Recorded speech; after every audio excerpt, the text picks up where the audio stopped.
विद्यार्थी मित्रांनो, मूलद्रव्याचे वर्गीकरण हा जो पाठ आहे, या पाठातील आपल्याला वेगवेगळ्या शास्त्रज्ञांनी मांडलेल्या नियमाचा आपल्याला अभ्यास करायचे आहे.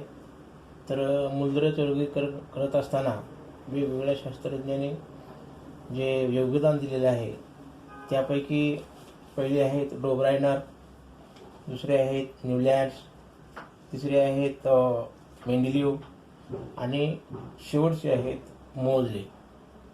तर या वर्गीकरणामध्ये डोबेरायनर यांनी आपला जो नियम मांडला तो डोबेरायनरचे त्रिके या आधारे ओळखता येतो. तर ही शास्त्रज्ञ सन 1817 डोबेरायनर या जर्मन वैज्ञानिकाने मूलद्रव्याचे गुणधर्म व त्यांची जी अणुवस्तुमाने आहे याचा संबंध असल्याचे त्यांनी सुचवले आणि त्याने एकसारखे रासायनिक गुणधर्म असलेली जी मूलद्रव्ये आहेत अशा 3 मूलद्रव्याचा गट पाडले आणि त्या 3 मूलद्रव्याच्या गटांना त्रिक असं नाव त्याने दिले. मग या जे त्रिक होतं, या त्रिकामध्ये जे 3 मूलद्रव्ये होते त्या 3 मूलद्रव्याची मांडणी त्यांनी अणुवस्तुमानाच्या चढत्या क्रमाने केली आणि अणुवस्तुमानाच्या चढत्या क्रमाने केल्यानंतर त्यांना असं दिसून आलं की जे मधले मूलद्रव्य आहे त्या मधल्या मूलद्रव्याचे जे अणुवस्तुमान आहे ते अणुवस्तुमान हे अंदाजे इतर 2 मूलद्रव्याच्या अणुवस्तुमानाच्या सरासरी इतके असते, म्हणजेच त्याला दिसून आलं. आता उदाहरण आपण घेऊ. उदाहरण घेतल्यानंतर आपल्या लक्षात येईल की हे कशा पद्धतीनं आपल्याला तसं दाखवलं जातं. तर ते उदाहरण आहे लिथियम, सोडियम आणि पोटॅशियम. लिथियम, सोडियम आणि पोटॅशियम ही तिन्ही मूलद्रव्ये अणुवस्तुमानाच्या चढत्या क्रमाने मांडलेली आहेत. यामध्ये जो लिथियम आहे त्या लिथियमचा जो अणुवस्तुमानांक आहे 6.9, त्यानंतर सोडियमचा अणुवस्तुमानांक आहे 23 आणि जे पोटॅशियम आहे त्या पोटॅशियमचा अणुवस्तुमानांक 39.1. आता ही कशी मांडली तर अणुवस्तुमानांकाच्या चढत्या क्रमाने मांडली. लिथियमचा अणुवस्तुमानांक आपण आता पाहिलेला आहे की 6.9, त्यानंतर सोडियमचा 23 आणि पोटॅशियमचा 39.1. तर आता आपण या नियमाप्रमाणे पाहू की जे अन्य 2 मूलद्रव्ये, म्हणजे आता मधले मूलद्रव्य कोणते ते सोडियम, मग अन्य 2 मूलद्रव्ये म्हणजे लिथियम आणि पोटॅशियम. तर या लिथियम आणि पोटॅशियमच्या अणुवस्तुमानांची आपण बेरीज करू. तर ती बेरीज किती येते तर ती बेरीज येते जवळपास 46. मग या आलेल्या बेरीजेला आपण जर या 2 मूलद्रव्याच्या सरासरीने जर भागाकार केलं, म्हणजे 2 जर भागाकार केलं तर अणुवस्तुमान किती आला 23 आला. मग हा जो 23 अणुवस्तुमानांक आहे तो 23 अणुवस्तुमानांक त्यात मधल्या मूलद्रव्याचा म्हणजे सोडियमचा अणुवस्तुमानांक आहे. सोडियमचा अणुवस्तुमानांक आपण 23 पाहिलं. तर अशा पद्धतीनं या डोब्रायनर शास्त्रज्ञांना आपला जो त्रिक आहे तो त्रिक मांडला आणि तो मूलद्रव्याचं वर्गीकरण करण्याचा प्रयत्न केले. तर ही एक उदाहरण आपण पाहिलं. दुसरं एक उदाहरण आपण पाहू. दुसरं उदाहरण आहे एक कॅल्शियम, स्ट्रॉन्शियम आणि बेरियम. तर या तिन्ही मूलद्रव्याच्या अणुवस्तुमानांकाच्या चढत्या क्रमाने आपण मांडू. तर त्यामध्ये कॅल्शियमचा अणुवस्तुमानांक 40.1, त्यानंतर स्ट्रॉन्शियमचा अणुवस्तुमानांक आहे 88.7 आणि बेरियमचा अणुवस्तुमानांक आहे 137.3. तर आता यामध्ये मधला मूलद्रव्य कोणतं येते तर स्ट्रॉन्शियम येते. मग अन्य 2 मूलद्रव्य कोणते झाले कॅल्शियम आणि बेरियम. कॅल्शियम आणि बेरियम. तर या ठिकाणी कॅल्शियम आणि बेरियम ह्या 2 मूलद्रव्याच्या अणुवस्तुमानांकाची तुम्ही जर बेरीज करून सरासरी काढली तर ती सरासरी अंदाजे तुम्ही म्हणताल 88.7 येईल. तर 88.7 अशी येणार नाही, तर अंदाजे येईल, म्हणजे कमी जास्त होईल थोडे पॉईंट. तर आपण अशा पद्धतीनं ही जी कॅल्शियम, स्ट्रॉन्शियम आणि बेरियम ही तिन्ही मूलद्रव्ये काय तर डोबराण्याच्या त्रिकांची उदाहरणं आपल्याला देता येतं. आपण परत तिसरं उदाहरण घेतलं तर तिसरं त्रिक आहे Cl, Br आणि I. Cl, Br आणि I म्हणजे क्लोरीन, ब्रोमीन आणि आयोडीन. तर यामध्ये क्लोरीन, ब्रोमीन आणि आयोडीन ही अणुवस्मानांक चढत्या क्रमाने घेतलेली मूलद्रव्ये आहेत. तर पहा तुम्ही तर क्लोरीनचा अणुवस्मानांक 35.5 आहे, ब्रोमियमचा अणुवस्मानांक 81.2 आहे आणि आयोडीनचा अणुवस्मानांक 126.9 आहे. मग आता आपण मधल्या मूलद्रव्य जर ब्रोमियम आहे हे जर पकडलं तर त्या अन्य दोन मूलद्रव्याच्या अणुवस्मानांकाची बेरीज करायची. त्यामध्ये क्लोरीनचं 35.5 आणि आयोडीनची 126.9 याची जर बेरीज केली आणि ती बेरीज करून आपण जर सरासरी काढली तर ती सरासरी किती येते तर 81.2 येते. मग आता आपण ब्रोमिनचं अणुवस्मानांक पाहिलं 79.9 आहे, परंतु इथे 81.2. मग तुम्ही म्हणसाल की चुकलं. नाही, तर अंदाजे घेतलेला आहे, म्हणजेच जवळपास कमी असेल किंवा जास्त असेल तर अशा पद्धतीने घेतलेला आहे. तर ह्या नियमामध्ये आपल्याला 3 उदाहरणावरून असं सांगता येतं की ती मूलद्रव्ये अणुवस्तुमानांकाच्या चढत्या क्रमाने मांडली असता मधल्या मूलद्रव्याचा जो अणुवस्तुमानांक आहे तो अणुवस्तुमानांक लिथियम आणि पोटॅशियम किंवा सोडियम च्या सरासरीत का असतो, स्ट्रॉन्शियमच्या सरासरीत असतो आणि ब्रोमियमच्या सरासरीत असतो हे आपला इथं दिसून येतं. म्हणजेच यालाच आपण काय म्हणतो डोबरायनरचा तिरकाचा नियम. तर ज्यावेळेस या डोबरायनर शास्त्राने आपला जो तिरकाचा नियम मांडले त्यावेळेस जी काही मूलद्रव्ये ज्ञात होती किंवा जी काही मूलद्रव्ये माहीत होती त्या मूलद्रव्याचं वर्गीकरण या डोबरायनरच्या तिरकामध्ये होऊ शकलं नाही. त्या काळात मोजकीच मूलद्रव्ये होती, परंतु काय झालं माहिती का, ही जी मांडणी केली तिरकांची मांडणी, या तिरकाच्या मांडणीमध्ये त्यांना काय झालं तर हा जो नियम आहे तो ज्ञात असलेल्या मूलद्रव्याच्या बाबतीत लागू पडला नाही. तर आपण या मूलद्रव्याच्या वर्गीकरणाचा जो दुसरा नियम म्हणजे थोडक्यात न्यूलँड्स अष्टकाचा नियम यांचा अभ्यास करू. तर हे इंग्लिश वैज्ञानिक यांचं नाव आहे जॉन न्यूलँड्स.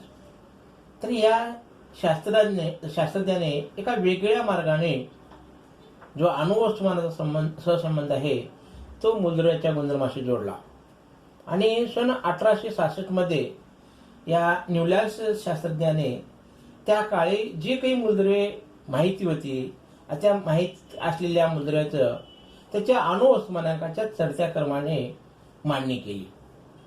मग याची सुरुवात त्यांनी सर्वप्रथम जो हलका मूलद्रव्य हायड्रोजन आहे या मूलद्रव्याने त्यांनी केली आणि शेवट जो थोरियम मूलद्रव्य आहे त्या थोरियम मूलद्रव्याने तिचा शेवट झाला. मग असं करत असताना या न्यूलँड शास्त्रज्ञांना असं दिसून आलं की प्रत्येक 8व्या मूलद्रव्याला पहिल्या मूलद्रव्यासारखे गुणधर्म दिसून आले. म्हणजे 8व्या मूलद्रव्याचे गुणधर्म हे पहिल्या मूलद्रव्याच्या गुणधर्मासारखे दिसून आले. जसं ते उदाहरण आपण पाहू. तर इथं बघा या ठिकाणी जो सोडियम आहे त्या सोडियम जो मूलद्रव्य आहे त्या सोडियम मूलद्रव्याचे जे गुणधर्म आहे त्या मूलद्रव्याचे गुणधर्म लिथियम सारखे असतात. म्हणजेच सोडियम हा 8वा मूलद्रव्य, लिथियम पासून आपण जर सुरुवात केलं तर या लिथियम पासून lithium, beryllium, boron, carbon, nitrogen, oxygen, fluorine आणि शेवटचं सोडियम. तर सोडियम हा लिथियम पासून 8वा मूलद्रव्य आहे. मग त्या सोडियमचे गुणधर्म कुणासारखे असतात तर लिथियम सारखे असतात. म्हणजेच हे एक उदाहरण. आपण दुसरं उदाहरण जर घेतलं, मॅग्नेशियमचे गुणधर्म कुणासारखे असतात तर बेरिलियम सारखे असतात. म्हणजे हा जो मॅग्नेशियम आहे हा बेरिलियम पासून 8व्या क्रमांकावर आहे. म्हणून 8व्या मूलद्रव्याचे गुणधर्म हे पहिल्या, आता इथे या ह्याच्यामध्ये बेरिलियम हा पहिला होतो, मग त्या बेरिलियम सारखे त्याचे गुणधर्म असतात, म्हणजे त्याच्या गुणधर्मामध्ये सारखेपणा असतो हे दिसून येतो. तशीच आपण आणखी एक उदाहरण घेऊ. क्लोरीन. या क्लोरीन आणि क्लोरीन हा फ्लोरीन पासून 8व्या क्रमांकावर आहे. मग या क्लोरीनचे जे गुणधर्म आहेत ते गुणधर्म कोणासारखे असतात तर फ्लोरीन सारखे असतात. म्हणजे क्लोरीन आणि फ्लोरीनच्या गुणधर्मामध्ये साधर्म्य असतं हे या न्यूलँड शास्त्राने दाखवलं. मग आता या वर्गीकरणामध्ये त्यांनी एकूण 8 मूलद्रव्याचं काय केलं आहे माहिती आहे का दाखवले आहेत. म्हणून या सारखेपणाची तुलना त्यांनी काय केलं, संगीतातील अष्टकाशी केली आणि त्यांनी 8व्या व पहिल्या मूलद्रव्याच्या गुणधर्मामध्ये दिसून येणारा जो सारखेपणा आहे तो सारखेपणा म्हणजेच अष्टकाचा नियम म्हणून त्यांनी आपलं इथं नियम सांगितलं आणि यालाच आपण काय म्हणतो, न्यूलँडच्या अष्टकाचा नियम. मग आता याने सुद्धा काय केलं, वर्गीकरण करत असताना अणु वस्तुमानांकाच्या चढत्या क्रमानेच मांडणी केली. आता तुम्ही जर इथं पाहिलं लिथियम पासून सोडियम पर्यंत पाहिलं तर लिथियमचा अणुवस्तुमानांक किती आहे तर 3 आहे. सॉरी, त्याचा अणुवस्तुमानांक 9 आहे. त्यानंतर आपण पुढे पुढे गेलो, लिथियम, बेरिलियम, बोरॉन इथपर्यंत गेलो तर तसं अणुवस्तुमानांक काय माहिती का चढत्या क्रमानेच आहे. आणि हा जो शेवटचा जो सोडियम आहे या सोडियमचा अणुवस्तुमानांक 23 आहे. म्हणजे अणुवस्तुमानांकाच्या चढत्या क्रमानेच मांडणी केली. जसं डोब्रायनं या शास्त्रज्ञांनी अणुवस्तुमानांकाच्या चढत्या क्रमाने मांडणी केली होती, या सुद्धा शास्त्रज्ञांनी काय चढत्या क्रमाने केली. मग दोघांमध्ये फरक काय आहे तर डोब्रायनने 3च मूलद्रव्याचा काय केला होता माहिती का गट केला होता, परंतु या शास्त्रज्ञांनी 8 मूलद्रव्याचा गट केला आणि तीही अणुवस्तुमानांकाच्या चढत्या क्रमानेच मांडणी केली. तर आता इथं अष्टक कोणतं तर पहिलं अष्टक मी सांगतो. आपण लिथियम पासून जर सुरुवात केलो तर सोडियम पर्यंत एक अष्टक. आपण बेरिलियम पासून सुरुवात केलं तर ते 8वा मूलद्रव्य काय होते मॅग्नेशियम, म्हणजे हे एक अष्टक. किंवा इकडं फ्लोरीन पासून सुरुवात केलं तर 8वं मूलद्रव्य होते क्लोरीन, हे एक अष्टक. म्हणजे अशा पद्धतीनं अष्टक घेऊन त्यांनी काय केलं माहिती का मांडणी केली. आणि जे गुणधर्म आहेत ते गुणधर्म कसे असतात तर संगीतातील अष्टकाप्रमाणे जे सप्तक आहेत सारे ग नि पा सा असं जे हे आहेत आपण त्याला काय म्हणतो सारे ग म प ध नि सा, जसं ते अष्टकाचे स्वर आहेत त्या पद्धतीने इथं सुद्धा त्याच्या पुनरावृत्ती होते हे या शास्त्राने दाखवून दिलं. आणि यालाच काय म्हणतात माहिती का न्यूलँड अष्टकाचा नियम. पण न्यूलँडच्या अष्टकाच्या नियमामध्ये ज्यावेळेस त्यांनी अशा पद्धतीने मांडणी केली तर काही शास्त्रज्ञ अभ्यास केल्यानंतर त्यांच्या नियमामध्ये खूपच त्रुटी दिसून आल्या. मग ती त्रुटी कोणती आहे किंवा हा नियम काय झालं तर पहिली त्रुटी त्यांनी सांगितलं की हा नियम फक्त कॅल्शियम पर्यंतच लागू होत होता.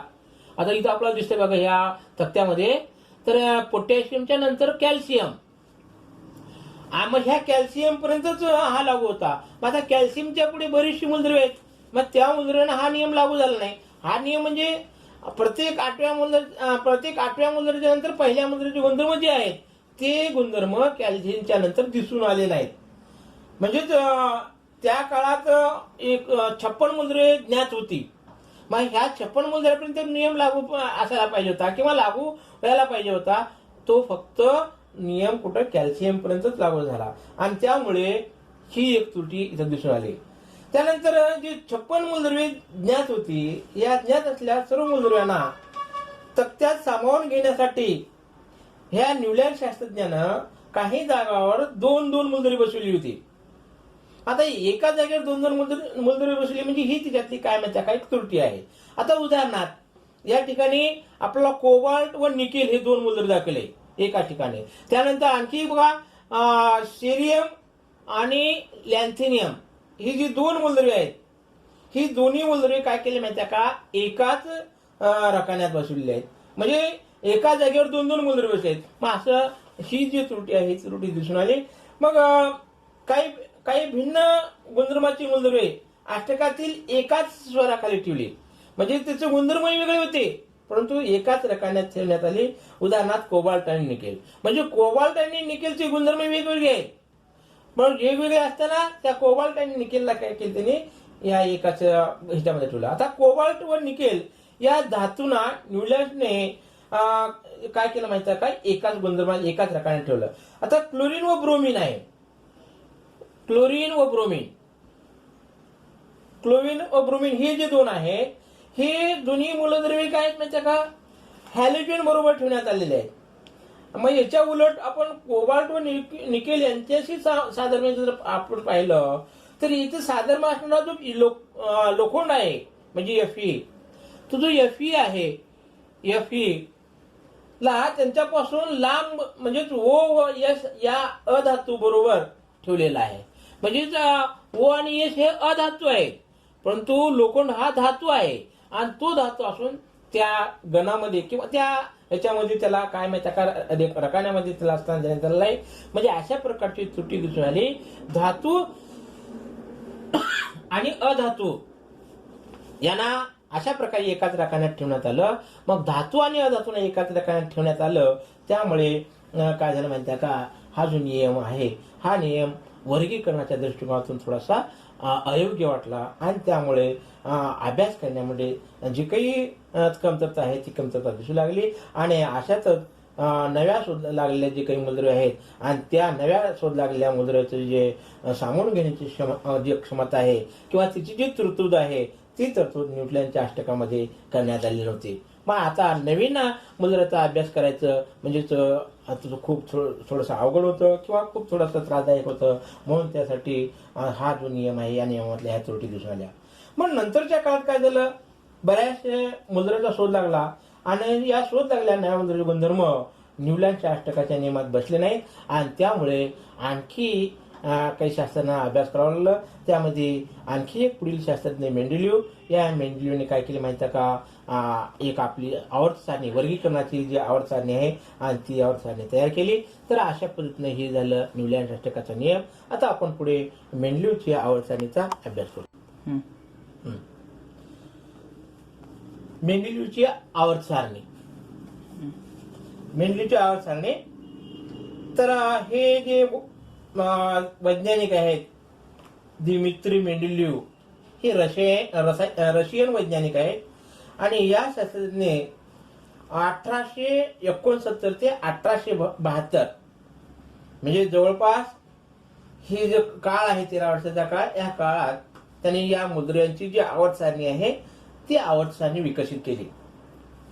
मग मेंडेलिव्हची आवर्त सारणी म्हणजे काय, तर मूलद्रव्यांच्या वर्गीकरणातील सर्वात महत्वाची पायरी आहे.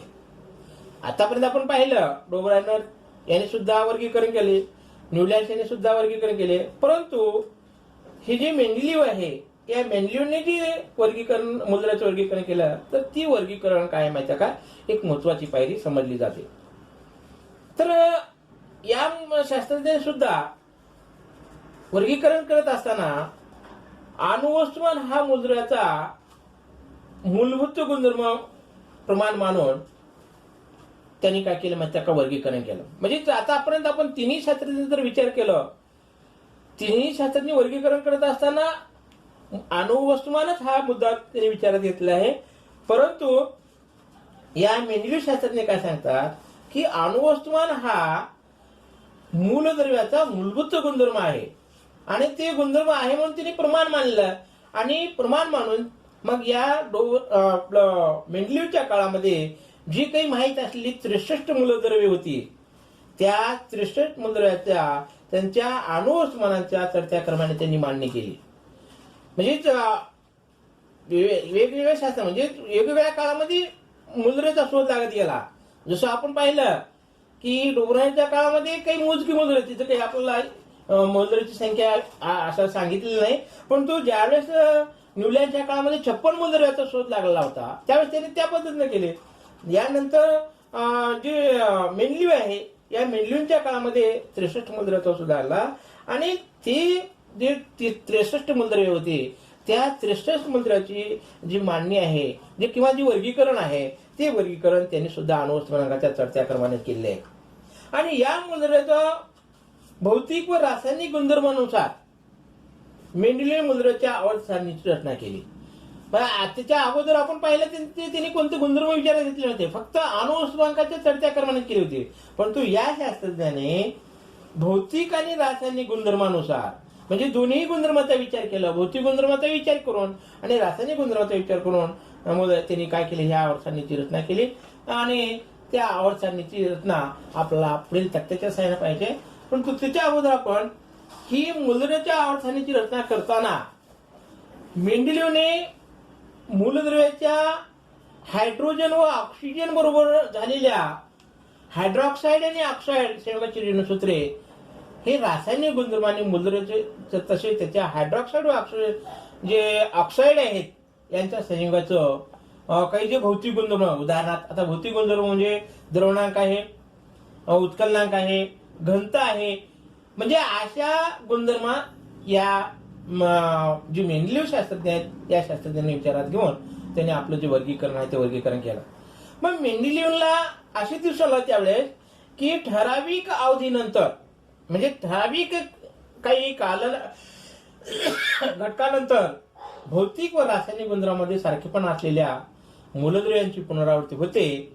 म्हणजेच परत परत भौतिक आणि रासायनिक गुणधर्म काही मूलद्रव्यांमध्ये दिसून येतात, म्हणजे तिचं पुन्हा पुन्हा परत रिपिटेशन होतं हे त्यांना दिसून आलं. आणि ह्याच निरीक्षणावरून या निरीक्षणाच्या आधारे मेंडेलीव याने पुढील आवर्ती नियमाचं जे प्रतिपादन आहे ते प्रतिपादन केलं. म्हणजेच आपला जो नियम आहे ते नियम अशा पद्धतीने मांडलं की मूलद्रव्यांचे गुणधर्म हे त्यांच्या अणुवस्तुमानांकाचे आवर्ती फल असतात. म्हणजे मूलद्रव्याचे गुणधर्म हे त्यांच्या अणुवस्तुमानांकाचे आवर्ती फल असतात. म्हणजे हे जे गुणधर्माची पुनरावृत्ती होते ती का होते, तर अणुवस्तुमानांकाच्या आधारे आवर्ती फल होतं असं या शास्त्राचं मत होतं. आणि यालाच आपण काय म्हणतो माहिती का, मेंडेलीवच्या आवर्ती नियम म्हणतो. आणि ह्या मेंडेलीवच्या आवर्त सारणीमधील जे आपण सारणीचे जर बारीकीकडे निरीक्षण केलं तर या सारणीमध्ये आपल्याला काही उभे स्तंभ दिसतात. तर उभे स्तंभ म्हणजे गण 1, गण 2, गण 3, गण 4, गण 5, गण 6, गण 7 आणि गण 8 असे काय उभे स्तंभ दिसतात. आणि आडव्या ओळी दिसतात. तर इकडे बघा आडवी 1 वळ, 2 वळ, 3, 4, 5, 6, 7, 8, 9, 10, 11, 12 अशा आडव्या ओळी दिसतात. मग हे जे उभे स्तंभ आहेत या उभ्या स्तंभांना काय म्हणतात तर गण म्हणतात. म्हणजे आता एकूण गण किती आहेत बघा, एकूण गण 8 आहेत. आणि ही जे 8 गण आहेत म्हणजे ते उभे स्तंभ आहेत. आपण थोडक्यात स्तंभ म्हणजे काय तर गण. आणि आडव्या जी ओळी आहेत त्या आडव्या ओळींना आवर्त म्हणजे थोडक्यात ह्या मेंडेलीव शास्त्रज्ञानं आपली जी सारणी तयार केली ती सारणी गण आणि आवर्त, गण आणि आवर्ताचा असा मेळ घालून काही ते आपली सारणी तयार केली. मग आता आपण जर पाहिलं गण जे 1 आहे त्या गण 1 मध्ये आता बघा कोणकोणती मूलद्रव्ये आलेली आहेत. हायड्रोजन आहे, लिथियम आहे, सोडियम आहे, पोटॅशियम आहे, त्यानंतर तांबे दाखवलेलं आहे, त्यानंतर रुबिडियम आहे, सिल्वर आहे, सेरियम आहे आणि खाली परत काय माहिती का EU म्हणजे सोने आहे. अशी मूलद्रव्ये दाखवलेली आहेत. तर ही मूलद्रव्ये ह्या गण 1 मध्येच का घेतलेली आहेत, म्हणजे 1 मध्ये घेण्यामागचा उद्देश काय आहे तर या मूलद्रव्याच्या बाह्यतम कक्षेमध्ये ज्याचं इलेक्ट्रॉन स्वरूप आपण जर पाहिलं तर इलेक्ट्रॉन स्वरूप पाहिल्यानंतर ह्याच्या बाह्यतम कक्षेमध्ये एकच इलेक्ट्रॉन आहे. मग बाह्यतम कक्षेमध्ये एकच इलेक्ट्रॉन असल्या कारणानं त्याला एक गणात घेतलेला आहे. आता आपण पुढे जर पाहिलं तर पुढे पाहिल्यानंतर दुसरा जो गण आहे त्या दुसऱ्या गणामध्ये beryllium, magnesium, calcium, zinc, strontium, cadmium आणि बेरियम आणि मर्क्युरी असे मूलद्रव्ये आहेत. मग ही मूलद्रव्ये ह्या गणात का तर या मूलद्रव्याच्या इलेक्ट्रॉन स्वरूपात पाहिलं तर त्याची जी बाह्यतम कक्ष आहे त्या बाह्यतम कक्षेमध्ये काय माहिती का दोन इलेक्ट्रॉन आहेत. मग जसं आपण पुढे जाऊ गण 3, गण 4, गण 5वा, गण 6वा, गण 7वा, गण 8वा असं पुढे जाऊ तसं काय होतं माहिती आहे का, त्याच्यामध्ये बाह्यतम कक्षेमध्ये असणाऱ्या इलेक्ट्रॉनची संख्या वाढत जाते, परंतु प्रत्येक गणामध्ये असणाऱ्या इलेक्ट्रॉनची संख्या ही सारखीच असते. जसं आता मी सांगितलं तुम्हाला, गण क्रमांक 1 मध्ये असणारी जी काही मूलद्रव्ये आहे त्याच्या बाह्यतम कक्षेमध्ये 1 इलेक्ट्रॉन आहे. गण क्रमांक 2 मध्ये असणारी जी काही मूलद्रव्ये आहेत त्याची जी बाह्यतम कक्ष आहे, बाह्यतम कक्षेमध्ये असणाऱ्या इलेक्ट्रॉनची संख्या 2 आहे. म्हणून अशा पद्धतीनं काय केलं माहिती आहे का, त्याच्या बाह्यतम कक्षेमध्ये किती इलेक्ट्रॉन असतात त्याच्यावरून त्या मूलद्रव्याला गण क्रमांक दिलेला आहे. तसं आपण आता आपलं शेवटचं मूलद्रव्य पाहू. आता शेवटचं मूलद्रव्य आहे, शेवटचा गण आहे 8 गण. आता 8 गणामध्ये इथं वेगवेगळे मूलद्रव्य दिलेले आहेत, पण तो जो 8 गण आहे त्या 8 गण म्हणजेच थोडक्यात पुन्हा नंतर काय शून्यगण झालाय. परंतु इथे कसं आहे, काही काही मूलद्रव्य असे असतात. आता हे जे मेंडली आहे, या मेंडलीच्या काळामध्ये फक्त 63 मूलद्रव्य होते. त्यानंतर बऱ्याचशा मूलद्रव्याचा शोध लागला. परंतु आता आपण जी दीर्घ श्रेणी पाहतो, आधुनिक श्रेणी पाहतो, त्याच्यामध्ये 8व्या गणामध्ये काहीच माहिती का शून्य गणातील मूलद्रव्य आहेत. परंतु इथं त्या शास्त्रज्ञांचं जे अभ्यास केलं, त्यांचं जे हे आपलं काय गण पाडलं ते बाह्यतम कक्षेमध्ये. परंतु इथं जी मूलद्रव्ये आहेत शेवटच्या गणामध्ये, ती मूलद्रव्ये शेवटच्या गणामध्ये असलेले आपले नियम पाळत नाहीत. म्हणून त्यासाठी इथं या मेंडलीच्या अडचणीचा अभ्यास करत असताना अडचण निर्माण झाली. तर ती कोणती अडचण निर्माण झाली ते आपण थोडस गुण आणि दोष मध्ये पाहू. पण त्याच्या अगोदर ह्या सारणीमध्ये जे वरचा जो भाग आहे त्या वरच्या भागात संयुगाची सर्वसाधारण रेणूसूत्र दिलेलं आहे. आर वर्ग ओ, आर ओ, आर वर्ग R3, RrO2 किंवा RH4 असं दिलेलं आहे. तर ही जी दिले सूत्र दिले आहेत, ही रेणूसूत्र आहेत. ही रेणूसूत्र पहिला असं दाखवली होती, परंतु आता या ठिकाणी ही जी रेणूसूत्र आहेत ही प्रचलित पद्धत रेणूसूत्राची वेगळी आहे.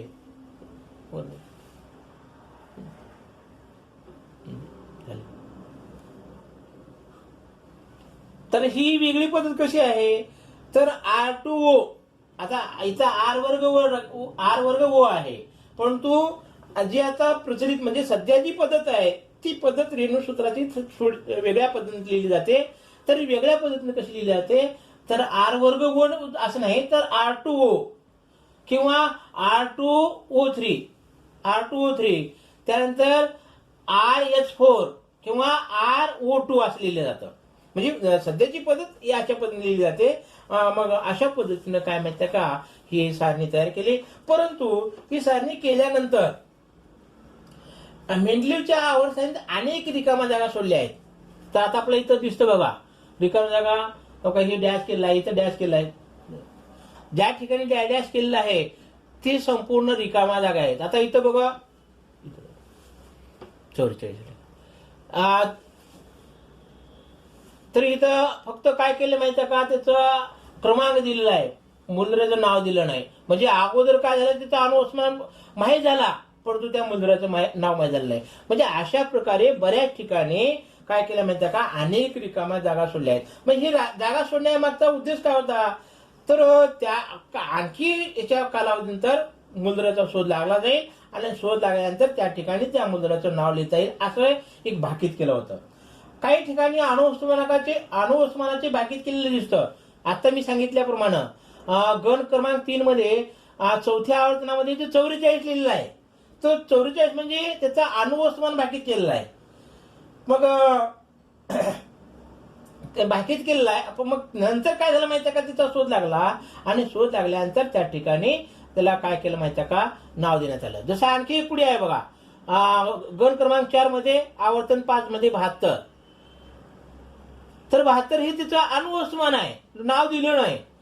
तर का, फक्त त्यावेळेस त्याचा अणुवस्मान भाकीत करण्यात आला होता आणि अणुवस्मान भाकीत करून त्याला फक्त काय त्याचं तो जागा तशी ठेवली होती. काही काही ठिकाणी अणुवस्मानही नाही आणि त्याचं काय मूलद्रव्याचं नाव नाही. म्हणजे अशा प्रकारचे काय झालं माहिती आहे का, जी काही त्रुटी आहेत किंवा काही जे दोष आहेत ते दोष दिसणार आहे.